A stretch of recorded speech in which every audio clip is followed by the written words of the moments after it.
Can you believe that there are people that have the knowledge that I have lived in Germany for many years, lived and worked here for many years, but still, because of my accent or where I'm from, when they meet me, they assume that I either don't speak the language or don't understand it very well. They just assume it. And to those people, I say, Halt's Maul, du dumme Sau. Ich verstehe genug zu wissen schon, dass du wahrscheinlich ganz wenig Freunde hast. So in today's video, this stupid American wants to talk to you all about my experience in learning to speak German. Let's do it. So I tried to learn German when I made the decision to move here. I went and got myself a whole pack of something like 13 CDs that I would listen to in my Jeep whenever I drove to work or to shopping or to anywhere. We drive everywhere in America. So I listened to them every time I got in my vehicle. Like a crazy lady talking to myself driving down the road. Mein Name ist Christi. Ich komme aus Amerika. Ich bin eine Amerikanerin. But then I arrived at Frankfurt Airport, and people started talking to me in German, and I realized not a damn thing had stuck in my head. So for my first 10 years of living in Germany, I lived in a section of Germany called Franken. It's like northern Bavaria. And I was really happy to find out when I moved here in 2001 that like every town, city has these schools called the Volkshochschule. Therefore, the folk, the people of the town. And you can do like everything at fairly affordable prices at these schools, from taekwondo to learning a language to cooking courses even. Now the whole immigration and learning the language, the whole process and everything has changed a lot since I moved here.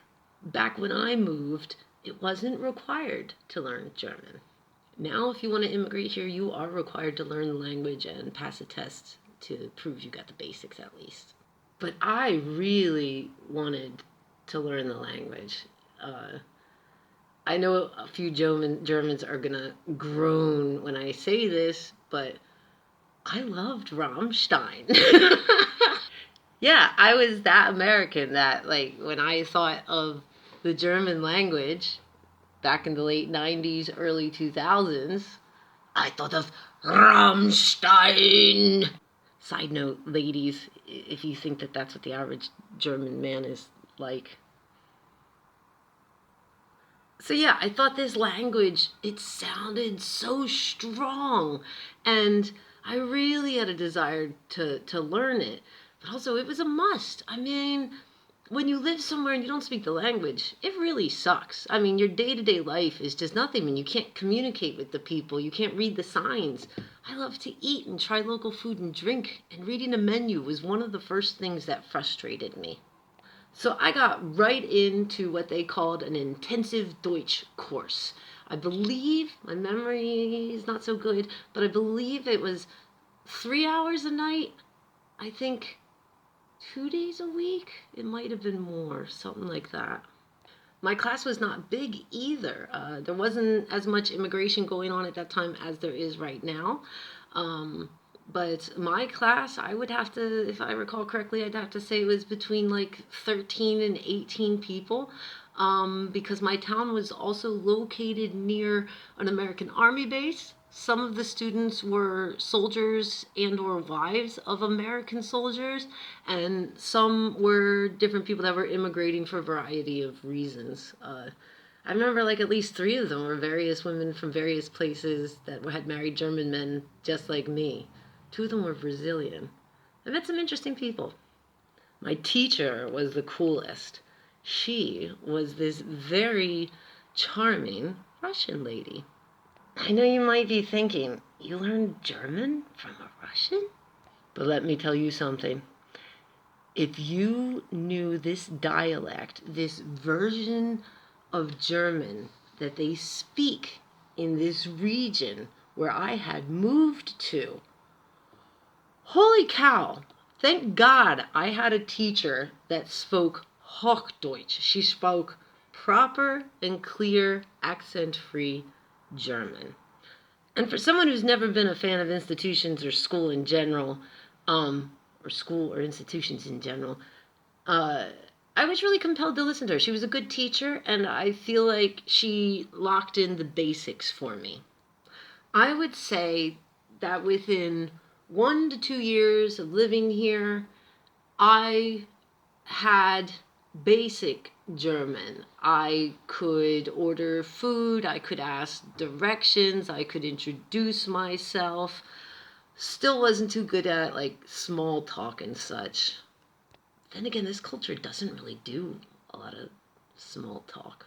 But if I'm being honest, it was probably took me about 3 years for it to really click, for me to really feel confident in saying I speak German und dass ich alles verstehe, and that I understand everything. About 3 years. And I felt like I learned the most after getting the basics in school. I learned the most by being social. What I mean is, when I first moved here, I was so curious about the culture and all these traditions, and I moved to an area that was very rich in culture and traditions. And by that I mean they were like shutting down the town, it seemed, every other weekend just to get drunk and dance around a pole. So, like, I went to anything like that, any kind of fest. I also visited lots of museums, historic things. I went to a few concentration camps. But I just wanted to suck in all of this culture. And I love talking to strangers. So once I had the basics, it was really interesting for me to be able to go out and talk to these people that I was living amongst.